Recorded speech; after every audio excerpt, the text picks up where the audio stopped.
Hey everybody, this is Allison from AllyKatkreations. How are you? Grumpy cat. I miss Grumpy Cat. No.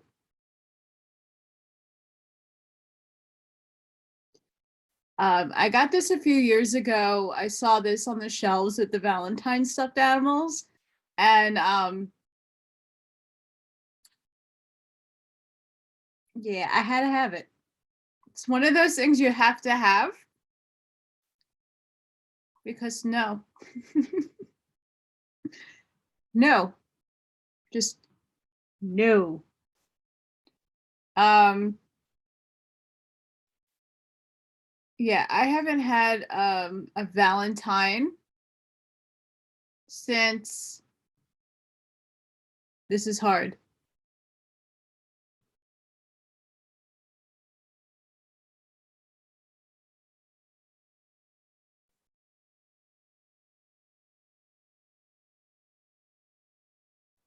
I can't even remember what the last time I had a Valentine. This is really sad. I really don't remember.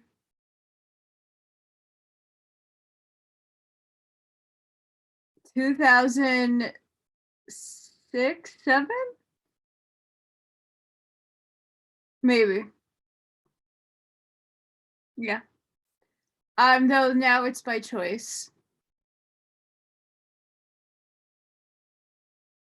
And not to say that I haven't met some incredible people, which I have. I'm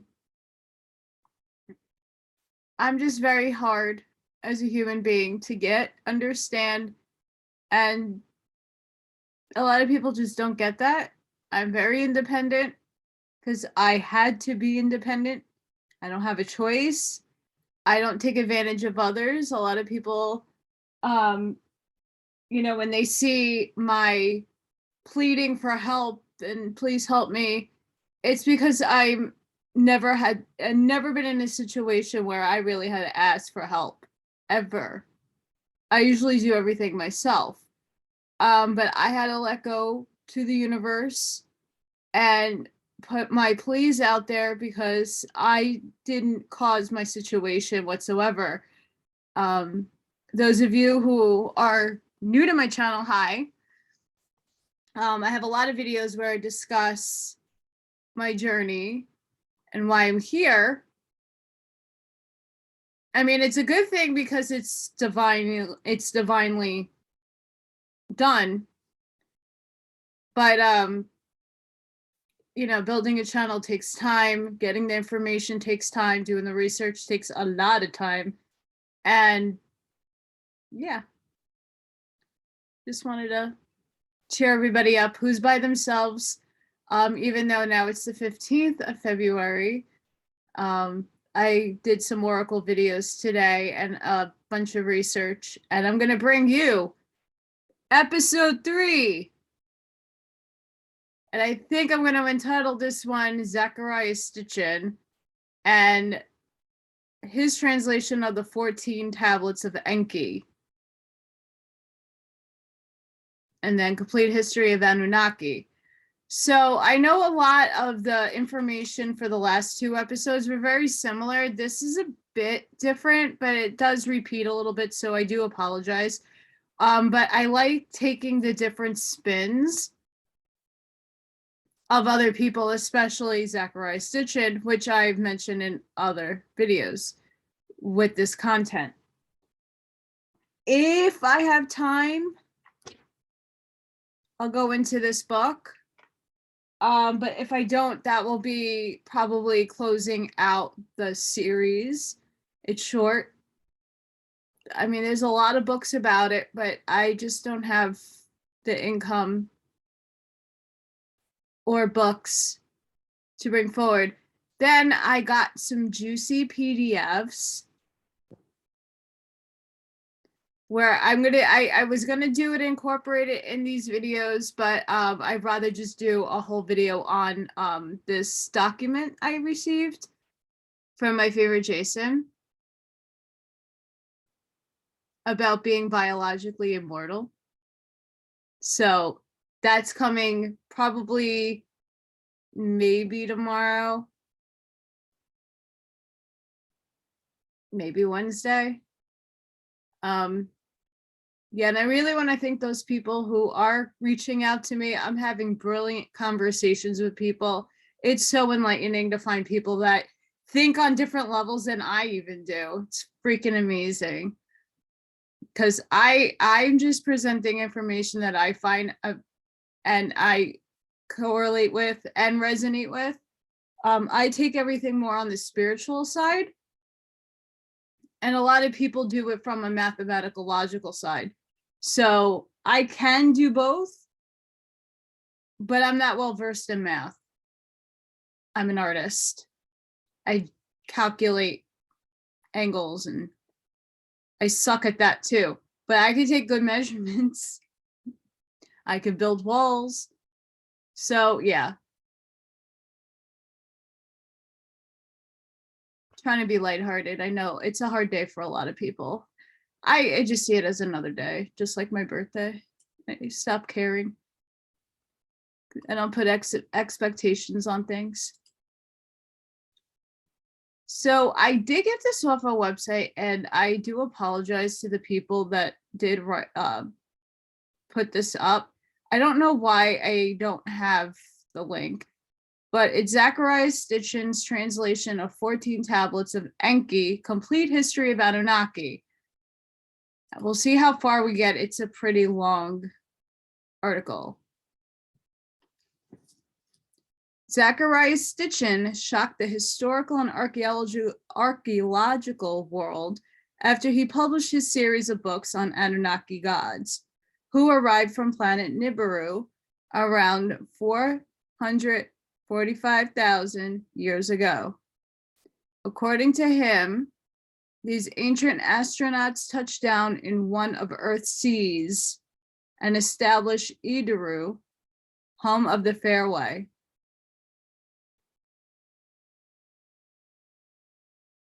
The author's translation of 14 Tablets of Enki explains the history of the Anunnaki civilization and their full-fledged purpose for the visit to Earth.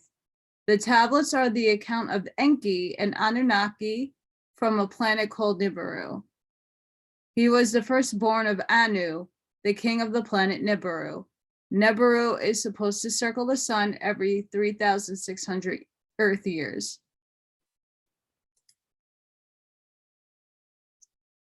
So think about what I did with the Enuma Elish, because I did do 2 videos on it, one comparing it with the Norse and the other just itself, the tablets.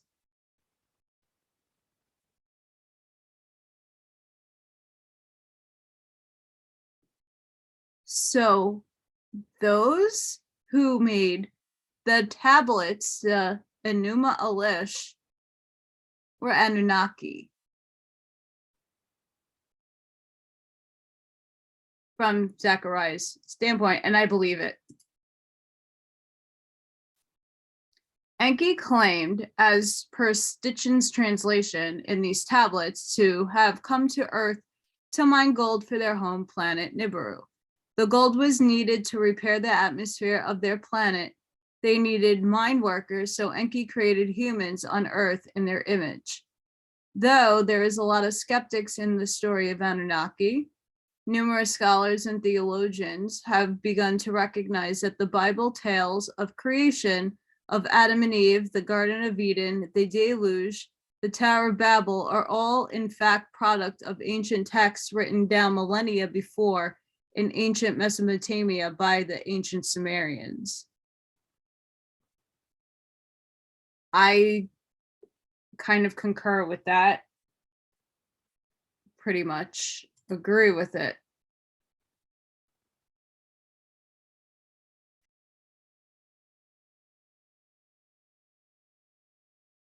Gotta love random phone calls. The first tablet of Lord Enki, chapter 1.1. This tablet explains what appears to be to us an atomic war on Earth between the Anunnaki. The evil wind spoke of seems to be a radioactive cloud that kills everyone in its path, gods and mankind. One very interesting part is it says it is the worst thing to happen since the deluge, flood. Chapter 1.2. This tablet talks about long ago on the Anunnaki's home planet Nibiru. They seem to think they came to life from what our evolutionists believe as primordial soup. Although we know it cannot happen, they think it can.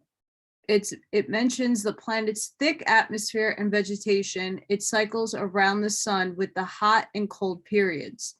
During the cold periods, the planet's inner heat keeps Nibiru warm. Disputes started that ended in use of what we consider atomic bombs. It devastated their planet. Then peace was made and a kingship established for the entire planet. Chapter 1.3. This tablet tells of the kingship lineage of Nibiru. It tells of the king's marriages. Oh, even his brother's daughter. 1.4. The tablet video appears that Anunnaki's home planet is having trouble with breach in their atmosphere. The answer is to place finely powdered gold in the upper atmosphere to do a repair. The decision was not until a fight amongst them ended in the killing of the king. Brother kills brother like Cain and Abel. 1.5. This tablet contains the Anunnaki Council deciding the Anunnaki that killed the king, of which he is distant relative, should be given the throne. There is not even any punishment considered for killing the king. 1.6. This tablet details how the king tries to heal the atmosphere of the planet by detonating atomic bombs in volcanoes. It does no good, and the Anunnaki are displeased. The next person in line for the throne challenges the king and defeats him in a wrestling match. The king escapes the Anunnaki by jumping in a spacecraft heading towards Earth. The second tablet of Lord Enki. Chapter 2, 2.1. This tablet tells of the defeated king's escape from Nibiru with the plan to go to snow-covered Earth. The spaceship he took had atomic bombs on it, and his plan was to blow a path through the asteroid belt, which kept the Anunnaki from going to Earth. 2.2. Describes the defeated king's arrival on Earth. This 2.3.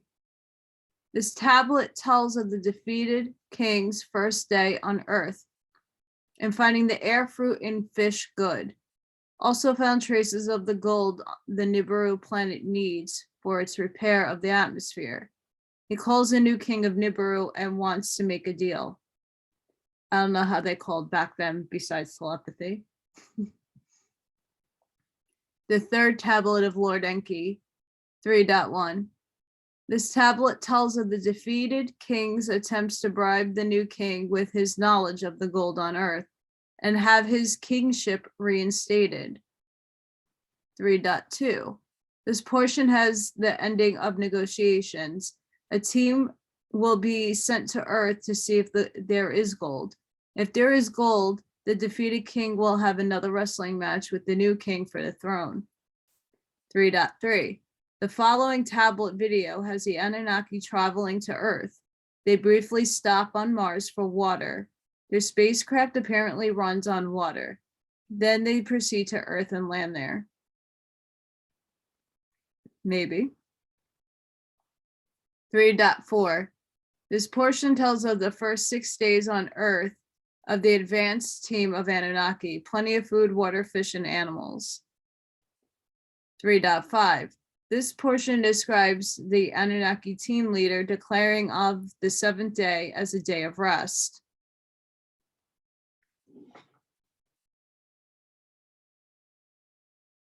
So these are snippets of the book, but it makes you go, where did they get that 7th day concept from? Metals were processed from the waters. The day, month, year were given their names. Chapter 3.6. This portion of the tablet tells about searching and finding gold, but not in great quantities. The remaining atomic bombs on the defeated king's spaceship were taken out of the spacecraft and hidden in a cave. They are not to be used again to make a way through the asteroid belt. An Anunnaki team member leaves Earth to take the first basketfuls of gold to Nibiru. The fourth tablet of Lord Enki. Chapter 4.1. This tablet starts off with the spaceship with the first baskets of gold arriving. Word was received from Earth that the larger deposit of gold are underground. A high-ranking Anunnaki was placed in charge of Earth operations. He departed Nibiru and arrived on Earth. Chapter 4.2. This portion of the tablet has the new king of Nibiru coming to Earth to see for himself where the gold is underground. A plan is developing to see who of his sons will go back to Nibiru and which one will stay and command operations on Earth. This is then needed to be done because of rivalries between his two sons, due to both being eligible for the next kingship. 4.3. This portion has the new king and his two sons drawing lots to see what jobs they will perform. When decisions are announced, the defeated king restates his case for the second wrestling match for the throne. The wrestling match ends with the new king again beating the already defeated king. After the end of the match, the defeated king bites off the male member of the new king and swallows it. Oh, joy. That's just yummy. And ouch. Sorry, men. He is tied and bound while the new king is healing the belly of the defeated king's swells. And I'm not going to read the rest. A court convenes and is deciding what to do with the defeated king. The new king's son wants to kill him. 4.4. This portion of the tablet has the new king deciding to place the defeated king, which is expected to die from swallowing that thing, on Mars to exile while he dies. The new king returns to Nibiru and tells of all that happened and of the plans to harvest the gold on Earth. The plans include making relay stations of Mars and possibly the moon. The Earth again is a reference as Eden. I'm going to pause there.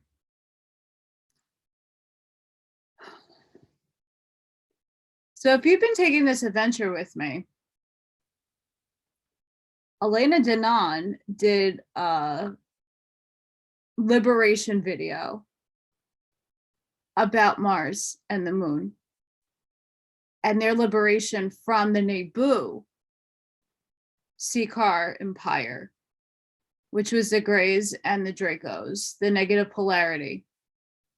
Now, Phobos and Deimos, the moons of Mars, were also liberated. Now, when the Anunnaki leave to go back to Nibiru and has yet to come back, although there's starseed envoys here on Earth, I definitely know that.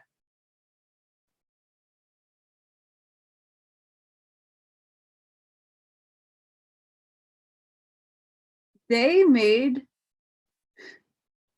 bases on the Mars and the moon first. So how long were those colonies really in existence?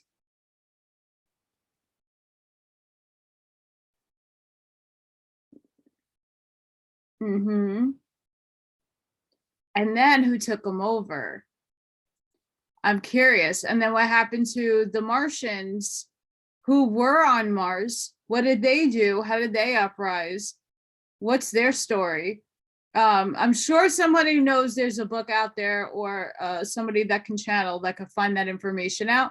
That would be interesting to find. And if you know anything about that, please message me. I'm dying to make that connection because, yeah. So it wasn't the Nebu Sikar who used the moon and Mars. It was the Anunnaki who did it first. And I bet you once they left, they got the evil, the baddies got wind of that, and they used both as satellite bases to keep their eyes on us while they destroy what was already set into stone and in place.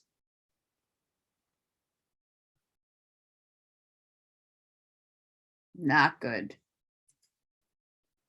And yes, Earth was also known as Eden. Chapter 4.5. This portion describes the building of specific Earth-moving equipment, spaceships and rockets on Nibiru for use on Earth. The Earth shorter cycles and atmospheres affects the Anunnaki, a group of more Anunnaki, including some women that have healing skills, leave Nibiru for Earth. They stop on Mars to see if the defeated king has died and to start a relay station there. The rest of the group continues to Earth. Insane. And it's probably why, and I hate to say this because I don't believe anything NASA puts out, it's classified information, most likely is real and truthful, but what they give us public is probably all false. I mean, their name means deceiver in some languages, mind you. And then look who created freaking NASA. Yeah. Where was I going with this?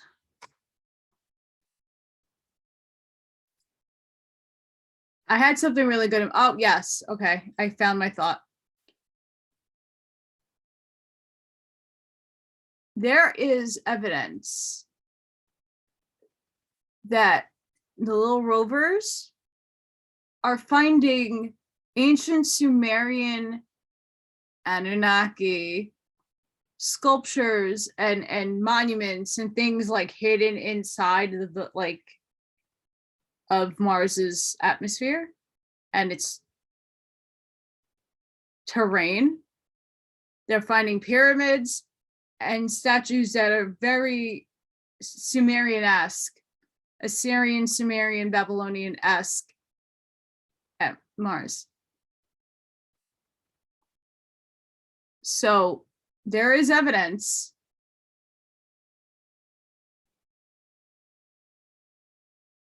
that Zecharia has some valid points because they have those on Mars.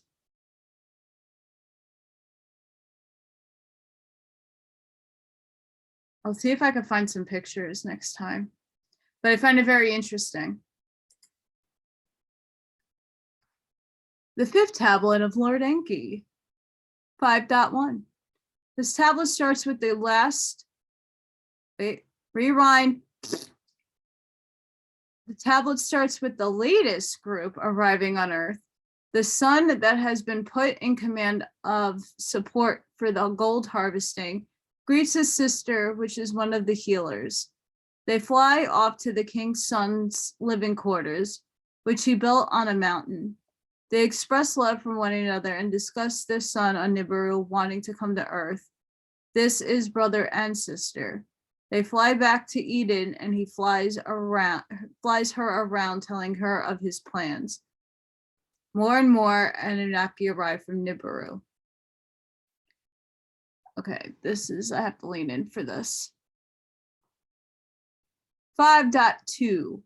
There are now 300 Anunnaki on Mars and 600 on Earth. This portion of the tablet is more of the same ignorant decisions and immorality by some of the Anunnaki. The king's daughter that is making love to the king's son is promised to the king's other son by the king. When it is found out the other son and daughter have been sleeping together, the daughter is forbidden to marry anyone. The king's son then was making love to his sister, a younger female healer, which is under the command of the sister he was sleeping with. The offending king's son is exiled to a barren place on earth, but the Anunnaki that takes him to exile takes him purposely to a place where the 7 atomic bombs taken off the defeated king's spaceship to store in a cave. 5.3. The not kosher act done to a young female healer is brought before the 7 judges, and she tells them she is pregnant. They ask her if she will take the king's son that didn't do the nice deed to her as husband. She says she will. The exiled king's son is returned to Eden. The other king's son that is in charge of getting the gold from underground is living in that area of earth. His father, the king, had promised him his daughter in marriage, but instead banished her from marriage when the king found out about her and his other son sleeping together. Now the king's son is charged of getting the gold, asks her to join him in his dwelling. He and his half-sister have a newborn daughter. He wanted a son. She has another daughter. He cries out he wants a son, but she curses him. Actually curses. He now has terrible health problems. Only upon swearing to stay away from her, she gives him relief from the curse. She returns to Eden. He summons his wife and child on Nibiru to come to Earth. He has 5 sons by his wife and another Anunnaki woman.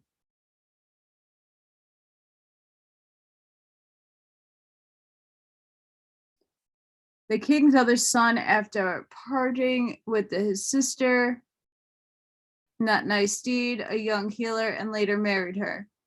Now he and the sister he loves calls their son from Nibiru to Earth, but he is married and has a son by his wife. This sets up rivalries between the king's 2 sons on Earth. It leads to a war. The gold is getting to Nibiru and made into a fine dust, which is placed in the atmosphere. The atmosphere is slowly healing. There are now 5 Anunnaki cities on Earth. The Igigi are starting to complain about the workload. The Igigi on Mars are complaining the most. The commander of Mars is brought to Earth to show him the workings there. 5.4. The commander of Mars is shown the workings on Earth. He secretly desires to be king, so he steals the tablets of destinies, unknown their true scope and power, from Eden. He believes he cannot be defeated.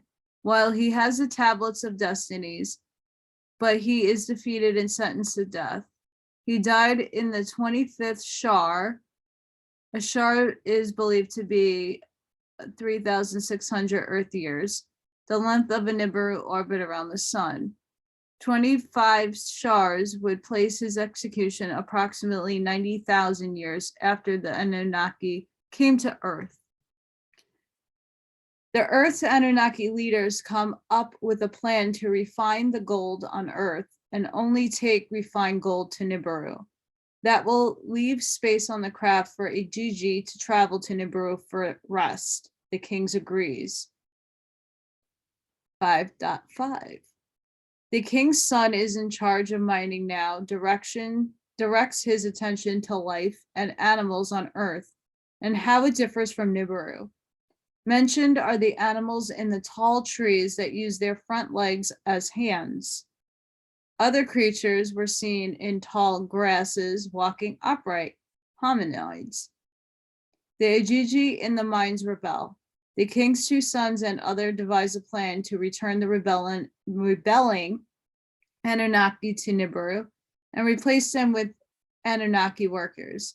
They also decide to create a Lulu, a primitive worker. Lulu, I don't know. Sounds really funny to me. How are we doing so far, guys? If you like what I'm doing, please don't forget to hit the like button. Please subscribe because I have a whole lot of content besides oracle readings. I do a lot of readings on different books and articles. So subscribe so you know when the next one comes. And if this information is something you want to share, you could do that too. That's a big way of helping me if you can't give me some love donations and some needed aid. Just putting that out there.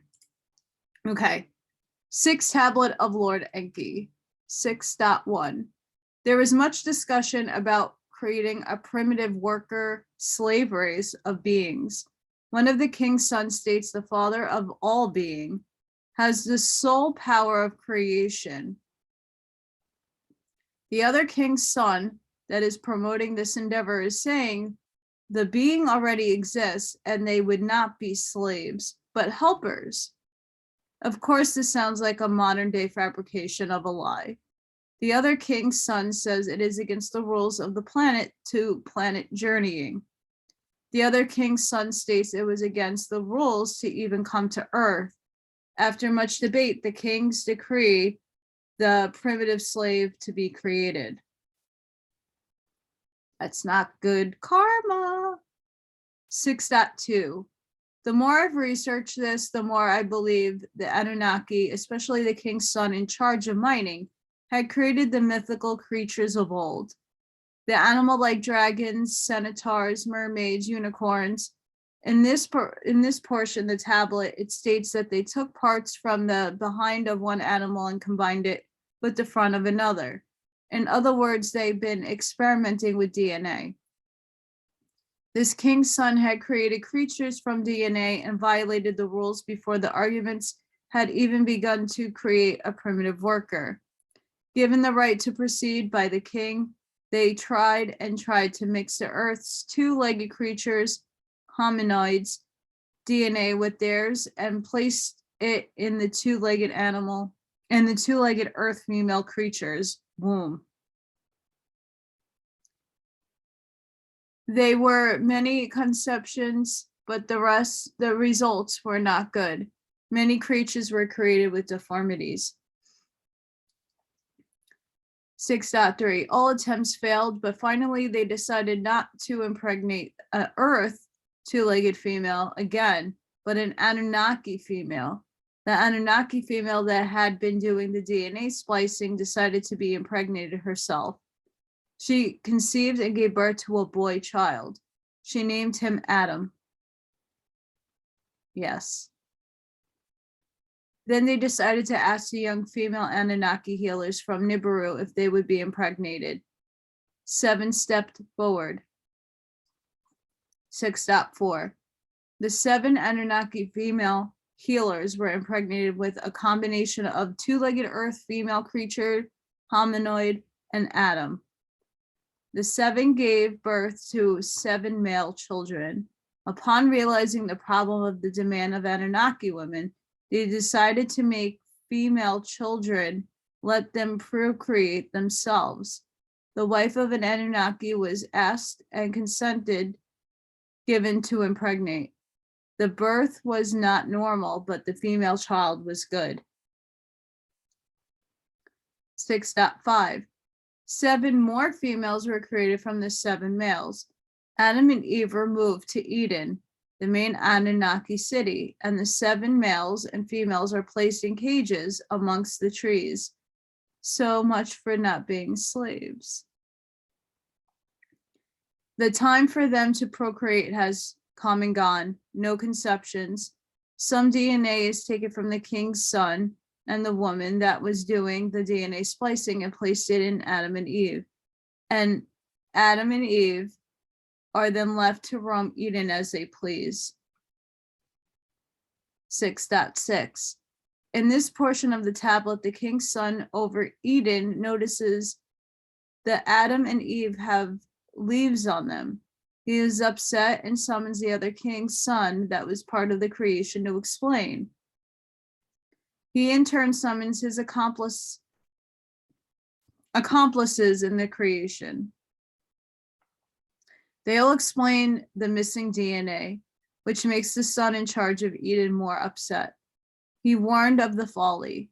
One of those in the creation speaks up and says the Anunnaki long life was not given to them. The son in charge of Eden commands them to take their creations out of Eden. Adam and Eve did not leave Eden because they ate the fruit of the forbidden tree. They were expelled because the Anunnaki scientists gave them the DNA to procreate, and the commander of Eden was mad. Eve was not tempted. None of it was within Adam and Eve's control. The plot thickens. Dum dum dum. And just remember, those of you who are listening, this is just a perspective from Zecharia Sitchin, and it makes a lot of sense. Is it right? I don't have a clue. I don't believe I had a life in this time frame, so I can't go back to tell you. But it's very plausible. Just open mind. Keep an open mind. Open mind, please. The seventh tablet of Lord Enki. 7.1. Adam and Eve are placed in an enclosed outside of the city of Eden. They had many children. The Anunnaki now have 3 generations on Earth. The Adams are working in the fields and mining and mines. The gold is flowing. The earth is warm. The snow is melting. Volcanoes erupt and the ground shakes. The Agigi are complaining on Mars of high winds and dust storms. The asteroid belt is in turmoil. On Earth, brimstones are falling. It appears Nibiru passed by close, somehow causing a lot of trouble in the skies. A large asteroid hit the moon. 7.2. In the portion they contemplate abandoning the relay station on Mars. It has now been 80 shars, or 288,000 Earth years on Earth. Please notice the Anunnaki people that first came to Earth 288 years ago are still alive. Anunnaki go to the moon and study many things. The 3 ways of heaven, the 12 constellations. 7.3. Since the Mars relay was to be abandoned, a new spaceship port was to be created on Earth for the direct transport of gold to Nibiru. The king comes to Earth to see the new created spaceport. 7.4. Division beings again between the king's son and their offspring. The primitive workers, Adam and Eve's, are captured outside of the city of Eden and brought to the city. They are given chores and jobs to do. In those days, grains and sheep were not brought to Earth. The king's son that created mankind had a new scheme, but he noticed that mankind is reverting backward. 7.5. The king's son who created Adam and Eve was observing the Adam and the Eves. One day he spied several young Eves and decided to impregnate them. They gave birth. It is now the 92nd Shar, 331,200 years. The Anunnaki have been on Earth. The king's son is ecstatic about the birds and says his created civilized man. He wants this to be a secret. He tells his visor to secret the 2 children into his house, and they said they were found in reed baskets and bushels. The king's son and his wife raised them. The king's son very deceitfully passed them off, not as his offspring, as a new, more intelligent generation of Adam and Eve's. He calls for the grains and ewes to be brought to earth so they may herd the sheep and harvest the grain. One of the male and female children procreate, gave birth to 2 sons, Cain and Abel. The king of Nibiru wants the earthling male to come to Nibiru for a visit.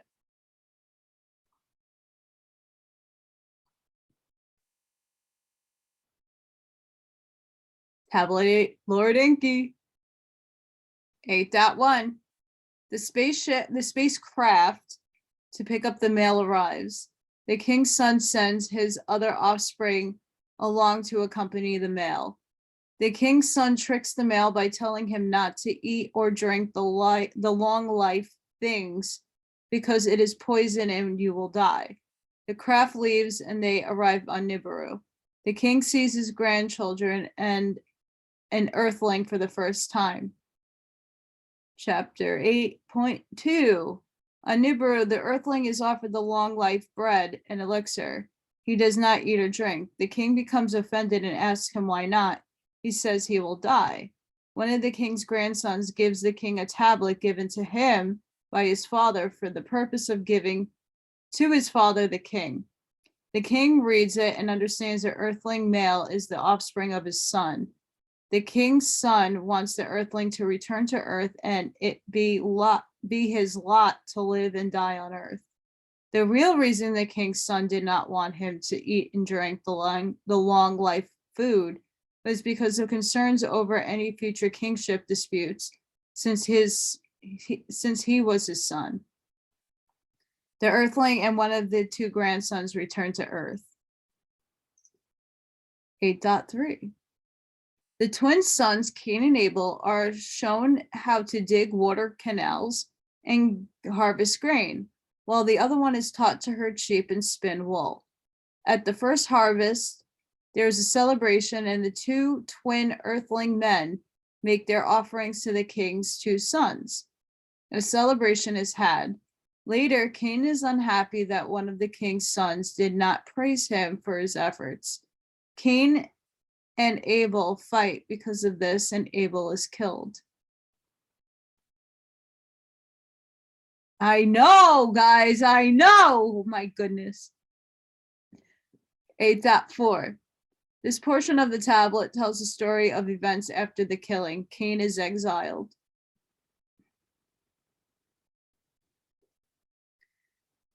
8.5.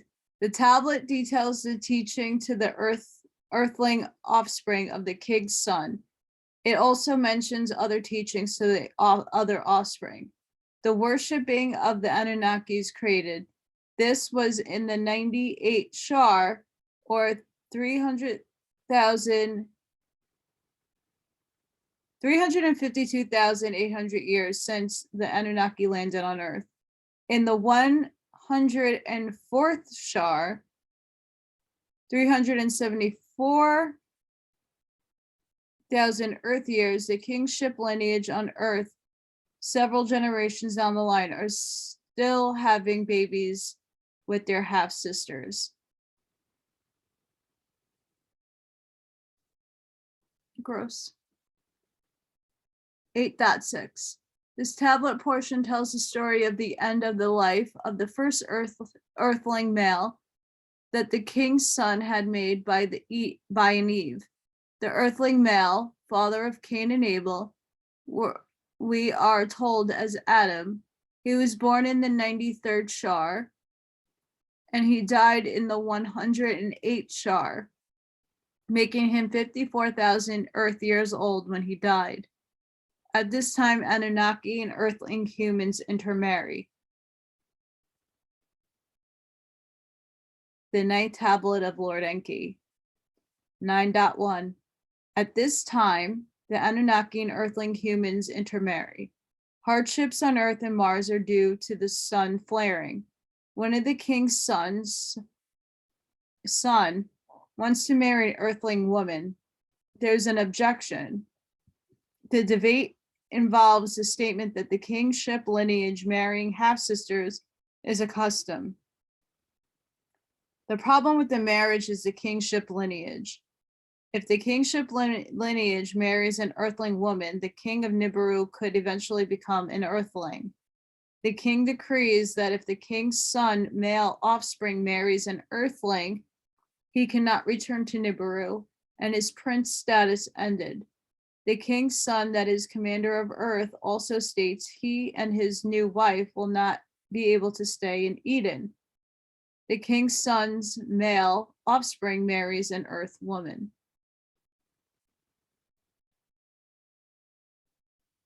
9.2. 200 of the IgG from Mars came to the wedding. Unbeknownst to the leaders of Eden, the 200 IgG from Mars had decided to abduct Earthling women to be their wives. After the wedding, they did this deed. The Earth commander, which has always been against the creation of mankind, is sorrowful. They have destroyed their original mission. Once the secret mission is now one evil deed after another. Now the Earth will be overrun by mankind. The king's son, male offspring, that had just gotten married was basically banished to another land across the sea. There he invited the AGG that had taken earthling wives. The king's son that created mankind has taken a fancy to the married earthling women. He asks his son that married an earthling woman that resides in the new land to ask for the earthling woman's husband to be transferred there. The king's son that created mankind now visits the new land often and watches and seduces the women. Biblical story of David and Bethesda.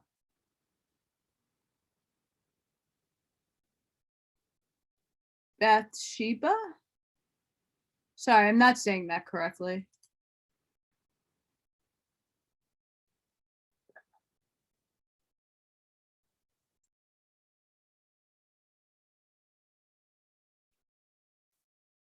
Sorry, guys. I'm like super cold.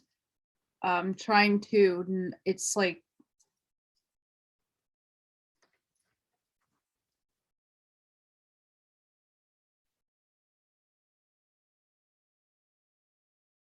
$20 degrees here.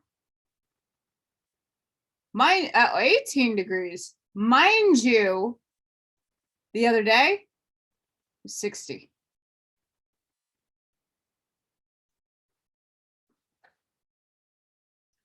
And I have to watch the electric bill because that's really high. I can't afford it.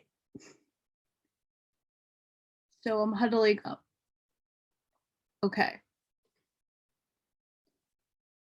9-3. Bathsheba becomes pregnant and has a child. The first white-bodied, blonde hair, blue-eye earthling.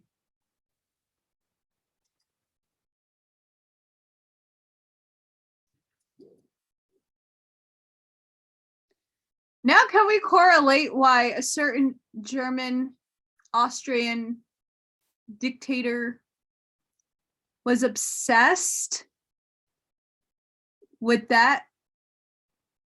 Can we make a correlation between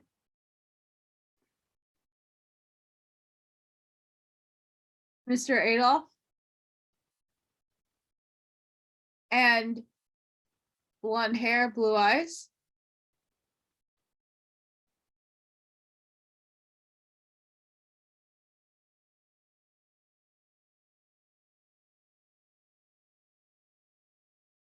Just think about it. Born in the 110th Shar, 396,000 Earth years after the arrival of the Anunnaki. There are plagues and starvation on Earth. The Earth commander feels the Earth mission has become perverted and loathes the Earthling mankind. The cries of the earthlings has become loud, so much so the Earth Commander cannot sleep. One Anunnaki wanted to teach the earthlings the art of healing. The Earth Anunnaki Commander said no. Water would not come from its source where the earthlings lived. Vegetation did not grow. The Earth Commander forbade any teachings to help to the earthlings. He wanted the earthlings to perish. For one shar, 3,600 years, the earthlings ate grasses. This continues for about 5 shars. There are black spots on the sun. The savants on Nibiru tell the planets moving during the next passing of the sun by Nibiru. 9.4. The servants on Nibiru tell the earth glaciers are melting, and they will lose their footing. The sliding of the glaciers will produce a great wave that will deluge the land. Earth will be overwhelmed. The king of Nibiru tells Mars and Earth to prepare for evacuation. A head savant comes to Earth with a message from the king. He informs them that returning Anunnaki to Nibiru have become afflicted by becoming used to Earth cycles and not being able to adjust back to Nibiru's longer cycles. They die more quickly. One of the king's sons knew of this, but the other king's son, which is the commander of Earth, is angered. He is angry that the earthling were becoming as them, and they were becoming as earthlings. He feels they are imprisoned on planet Earth, and once were masters, now they are slaves. The savant tells them that they are to remain on Earth. They are to go aloft in spaceships to wait out the calamity. The other Anunnaki are to be given the choice of returning or waiting out the calamity. The Anunnaki that married Earth women must choose between their wives and departure. This tablet implies the deluge is a natural event. In the Bible, God promises to not let mankind again be destroyed by flood. The Anunnaki are gathered together and told of the event to happen and their choices. Each decides to stay or leave. 9.5. The Anunnaki had made their choices. Afterward, they inquired about the fate of mankind. The Earth Commander declares they shall perish. The Anunnaki shout back they must not die. The Earth Commander admonishes his brother that created them in the first place against his wishes, that he went behind the back and interfered with his own creation. The Earth Commander makes each Anunnaki swear an oath. Assignments for preparations are given. Spacecraft are assigned. The king's son that created mankind goes behind his brother's back once again and decides to collect the DNA of the animals. The earth rumblings grow.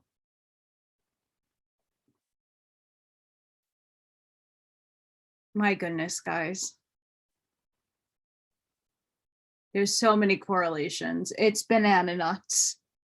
That's why I really wanted to read this. When I got my hands on this,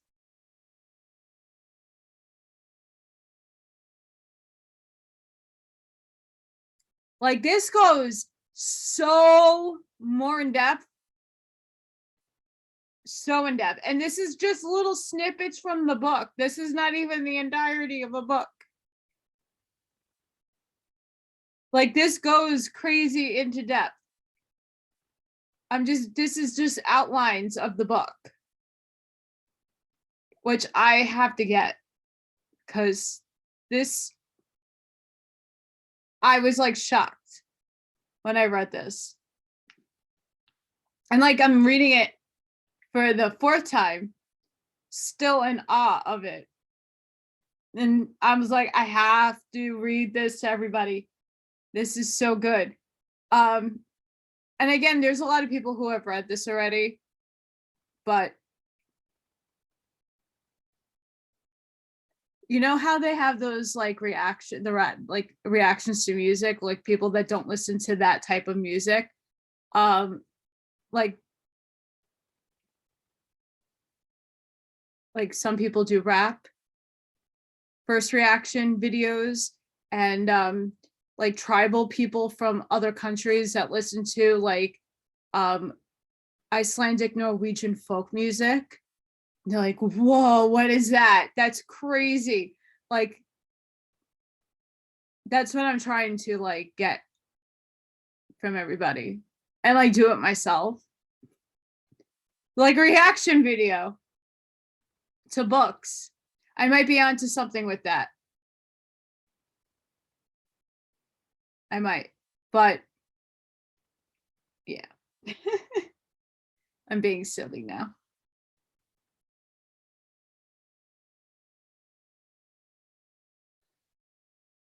The 10th tablet of Lord Enki. 10.1. This tablet tells of the king's son that created earthlings, receiving a dream that tells him to inform Noah of the water disaster to come. Noah is to build a sturdy boat to save his family in the coming flood. 10.2. Noah tricked the people into helping him build a sturdy boat. The 6th day, the navigator arrived with a box of animal DNA.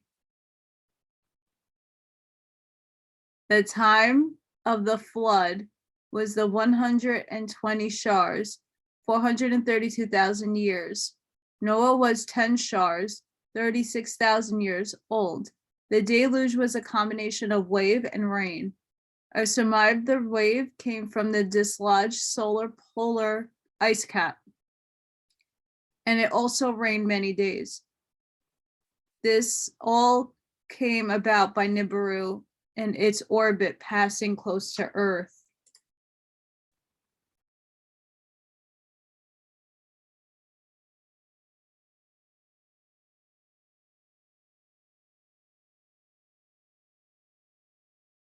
I think a lot of you know where my thinking is going with this one. Every animal on the planet Earth was on that ark.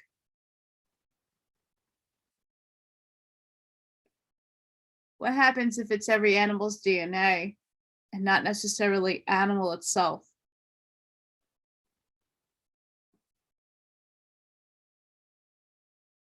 Critically thinking, guys, come on. And a lot of you are going to be like, no, Allison, no. But I'm going to tell you, open mind, it makes sense. It makes sense. So at least we know that Noah was there, because another source outside of itself is saying Noah, right? A lot of people are saying this right now. Open mind.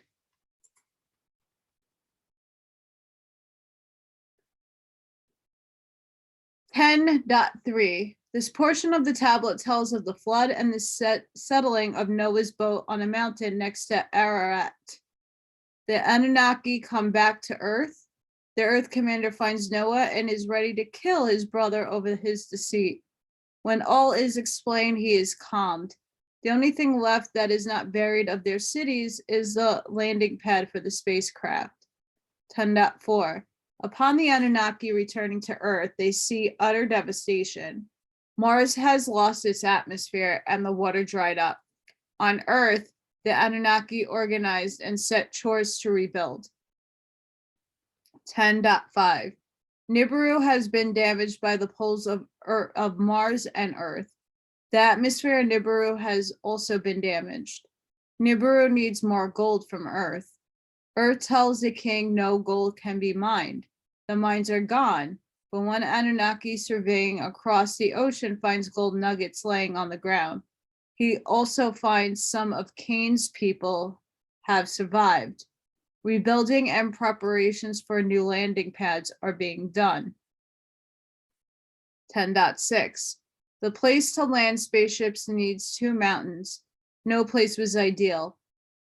They build the pyramids on mountains for their spaceport. 10.7. This last portion of the tablet has the Anunnaki once again being selfish, desiring power and title. They divide the lands among them.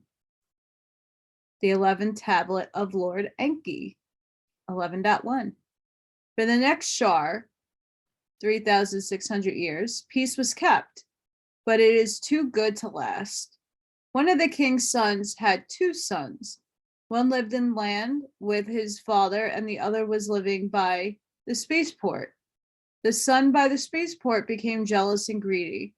He thought his father would leave his lands to the son that lived by him. So he and his wife planned to murder the brother so he would inherit the land. They gave a party, and when his brother fell asleep from drink, they put him in a coffin and threw him into the sea. He was never found until he was dead.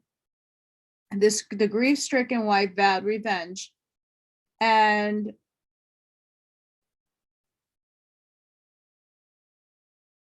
took seeding from her dead husband and impregnated herself.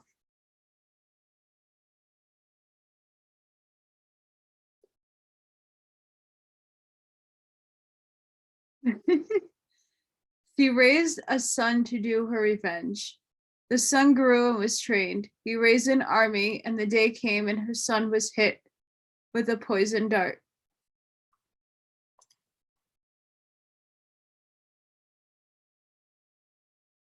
I'm going to go out on a little bit of a stretch here to give two correlations. They don't exactly fit, but they somewhat fit. All the obelisks.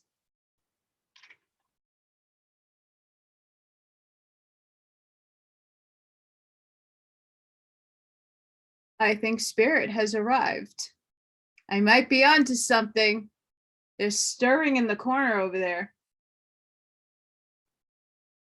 The obelisk.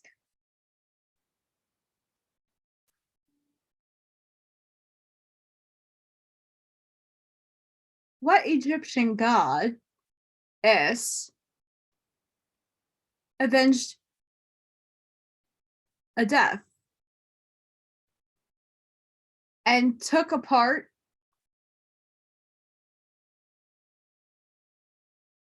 impregnated and had a son? What Egyptian? I'll let you comment and you decide if that correlates. Sounds just like it. I'm just not saying certain words, so I am not censored. Just an FYI. But the poison dart is an interesting one because right away it hits to the Norse. How Balder died.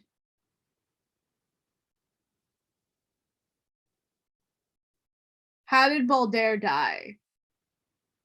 Loki, which could also be Enki.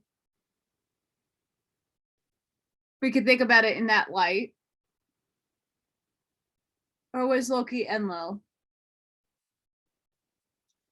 I get confused. Either way,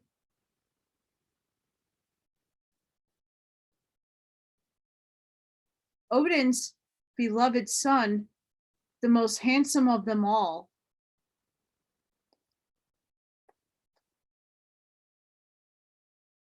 gets shot with an arrow and dies.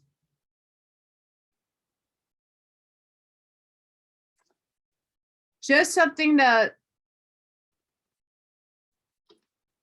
dive into. Just sounds so familiar. 11.2. In this portion of the tablet, her son defeats the uncle that killed his father. He had fallen to earth in his craft. He is blinded and his lower appendages was squashed. The council allows him to live. The Earth Commander realizes this was the first time an Earthling raised an army. He surveys His position of having spaceports in places on lands he does not control. He summons his three sons and builds a spaceport unknown to the other Anunnaki. Another love interest has sprung forth. This time it is between descendants of each of the king's sons. All but one looks forward to bringing peace. 11.3. In preparation for the wedding, it is custom for a female relative to dress the bride. During her dressing, the bride tells of her plans for her husband. The plans are so grandiose, the female relative dressing her tells the groom's father. The father is alarmed and fears the king's other sons, kingship, lineage, will get the advantage. So his plan is to have his daughter be impregnated by her brother, the groom. This way, the kingship lineage stays, in fact, on their side of the family. How he would know the offspring would be male, I don't know. After he impregnates his sister, he falls asleep. He has a dream of death. When he wakes, he tells his sister, who thinks he will be accused of not having good sexual relations with her. He runs from the city and ends up by a waterfall. The rocks are slippery and he falls to his death. This last part is confusing. The would-be bride rushes to the place where her groom's body lay. She's accused by her sister of wanting to be impregnated by her groom's brother. The advisor to the would-be bride's sister says the sister should curse her with 60 plagues.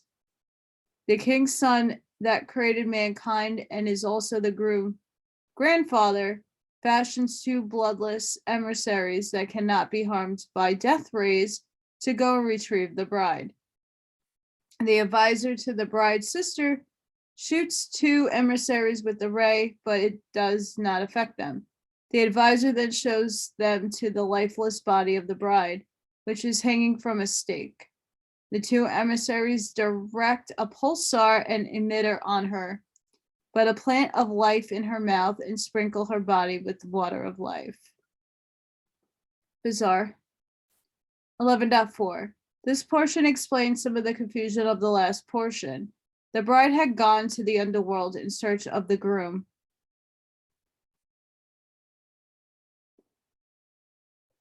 Oh my goodness, it's also Norse related. The underworld is olden times, being the place of death. The two emissaries bring her back to life and proceed to leave the underworld, taking along the groom's body. The bride wants revenge and demands the death of the groom's father, even though he did not kill his son. The bride seeks revenge by starting a war. It ends with the father of the groom trapping himself in a chamber of the pyramid. He has entombed himself and will die there if nothing is done. His father makes a deal where he will be exiled and go up kingship lineage. For everything these Anunnaki do and have done, this seems unfair, but the Earth Commander is playing politics and has gotten the upper hand. His brother, by being older, should be the next king. But by this event, the kingship lineage almost ensures the kingship would never be his brother's lineage. 11.5. This portion deals with rescuing the father from the chamber tomb and damage done inside the pyramid to the stones, beams, and beacon. The Earth Commander also reassigns lands. This brings up another question he has for his father, the king. The Earthlings are multiplying faster than the Anunnaki. How do the Anunnaki get the Earthlings to obey and serve them? The king decides to come to Earth one more time. The spaceship beacon is relocated. The Earth Commander reassigns lands. The bride still wants what land she would have had if the marriage had been completed. Nothing is given to her. This brings up another question he has for his father, the king. The earthlings are multiplying faster than the Anunnaki. How do the Anunnaki get the earthlings to obey and serve them? 12th Tablet of Lord Enki. Tablet 12.1. The king decides to come to Earth. The rebuilding continues even though it has been 2 shars since the flood, 7,200 years. A very curious thing is mentioned here. The lifted eye that scans the lands, the lifted beam that penetrates all. It reminds me of the all-seeing eye on top of the pyramid, like our dollar bill.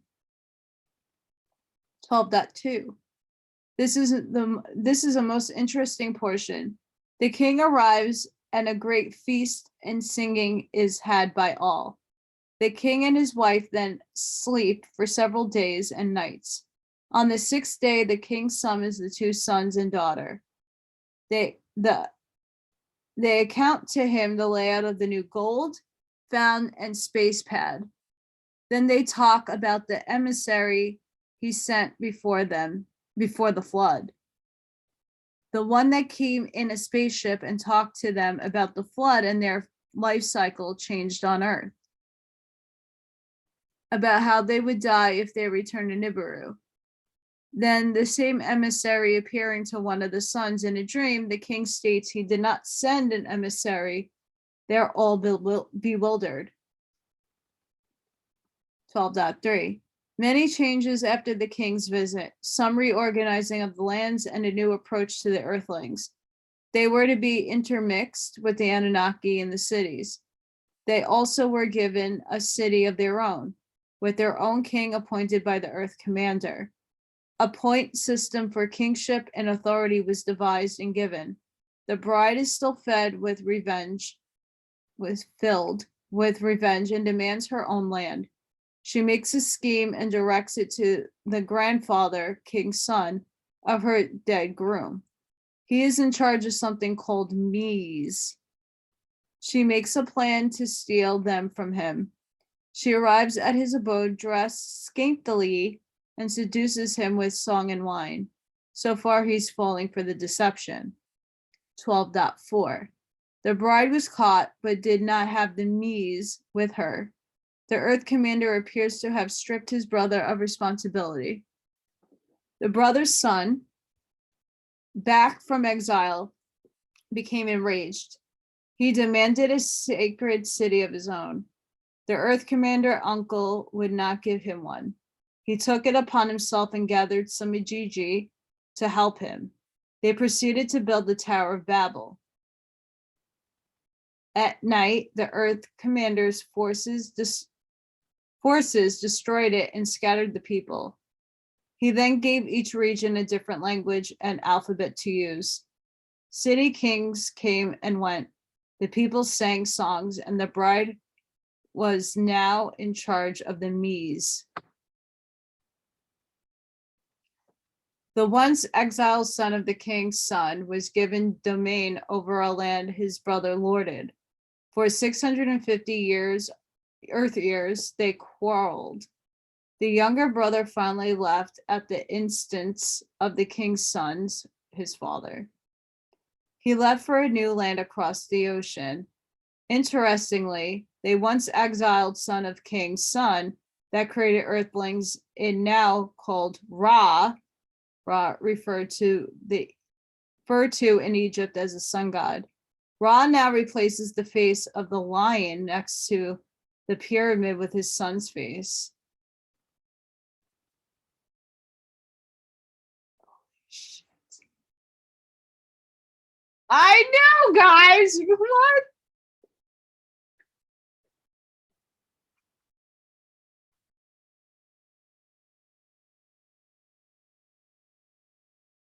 I know. When I read it, oh my gosh, when I read it the first time. Okay.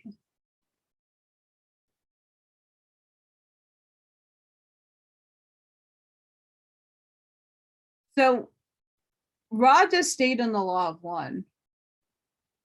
The other social memory complexes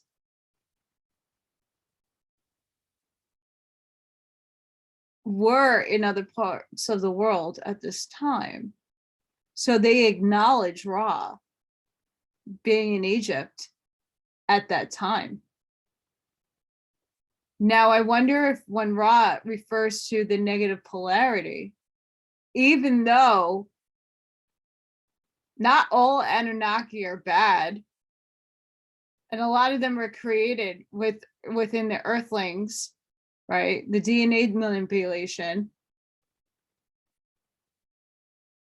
So perhaps as all these cycles keep going, there's more infiltration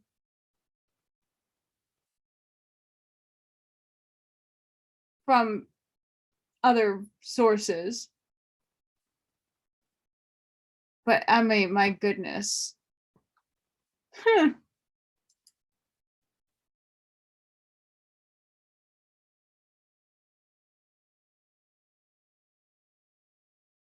References to his younger brother is erased. There seems to be a history in Egypt of this type of destroying the remnants of old kings. The Anunnaki had accurate system of counting by 60. Ra replaces it with counting by tens. I don't know who to root on now. Ra. 12.6. This portion of the tablet starts out with the father giving Ra some mees. He gave him all knowledge except how to revive the dead. There is now established a third region, and the bride is given lord over it. The king's son she seduced and stole mees from now holds mees from her. She needs to rule her land. Her land is also given a totally new language. The third region was not able to communicate because the language was almost goes to war over it. Trade does not happen because of language. The third region did not blossom because of the barrier. The 13th tablet of Lord Enki, 13.1. The third region did not blossom. The bride neglected her region. Other regions were not given to her. It was finally taken away from her. She was haunted by her dead groom. She built a house for nighttime pleasure. She tempted men to her bed and killed them. Gilgamesh is a king and desires long life. He tries but does not obtain and dies.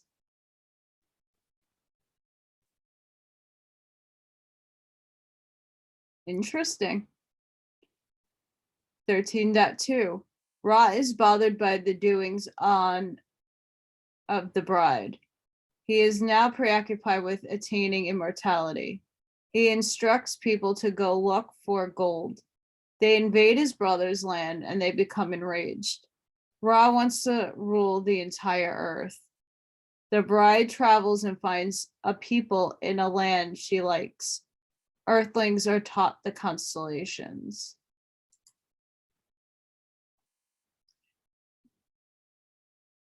I'm going to put a discrepancy on my own perception there. Now, Ra was never human and did show some form on Earth, but did not stay on Earth, and he was of a higher density. So I don't know how accurate or correct that Ra stuff is. It don't resonate with me. It might resonate with you, and that's fine. I mean, and how many people were named Ra? Could have been a lot. Sun god. But the Gilgamesh thing. So that might be the hint that that land that the bride went to is India.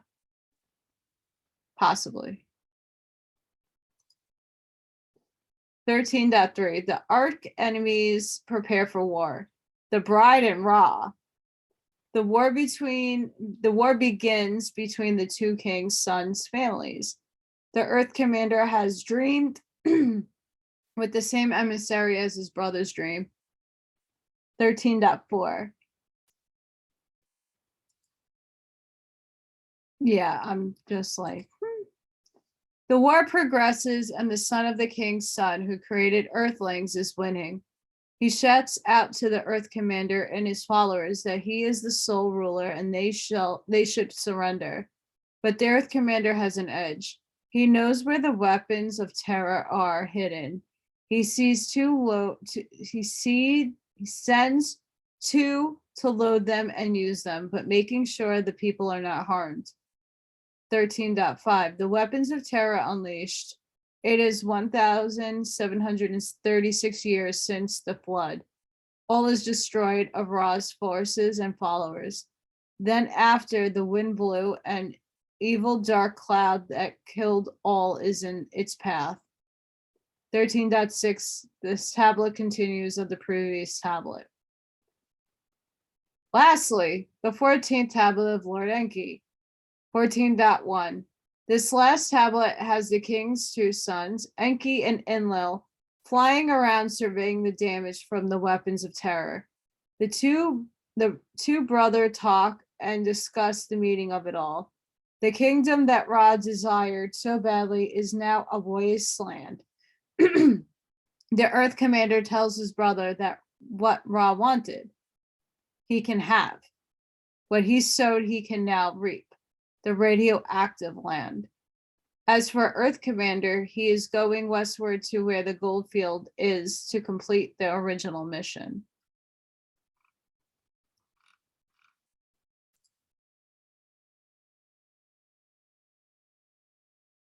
That's all that article had.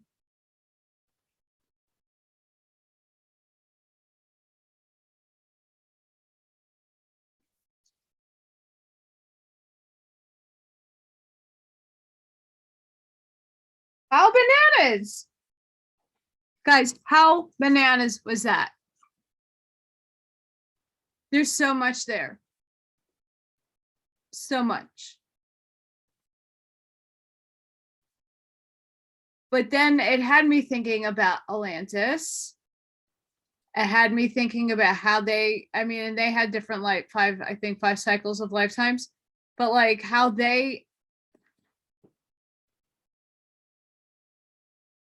there's a lot there.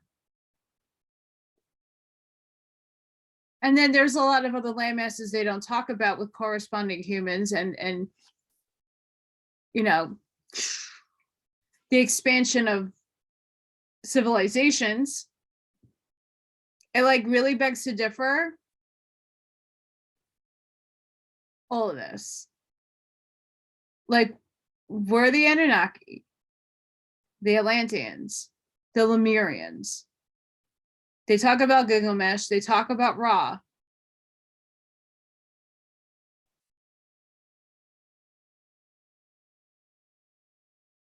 That's a lot.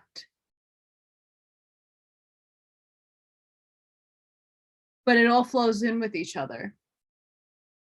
So curious. This whole thing was like, whoosh. I hope that was it for you too. Please like, please share, please subscribe. Please leave me comments. What do you think about this? Are you with Zecharia Sitchin or not? I believe a lot of this stuff most likely has happened in some form or shape to another. I don't know how accurate it is, but a lot of it does make sense. Just in my opinion. A lot of it makes sense. If they are the ones who really did seed us, which I do believe that they did, a lot makes sense. So I hope you enjoyed episode 3, the Zecharia Sitchin awesomeness that we have here. The 14 Tablets of Enki. I'm sure there's a book. I will see if I can link it in the comments below where you can get it. I would love it, but I can't afford it. But it's so interesting and it needed to be covered. So I'm really hoping that everybody had a really good Valentine's Day. If you do celebrate that, I know it's on a work night, but yeah, I hope you enjoyed. Love and light to everybody, and I'll see you on the next one. I will get into when they're going to arrive, and that's coming soon. So I want to get this done, but this had to be read. Have a great night, guys. Day or morning, wherever you're from.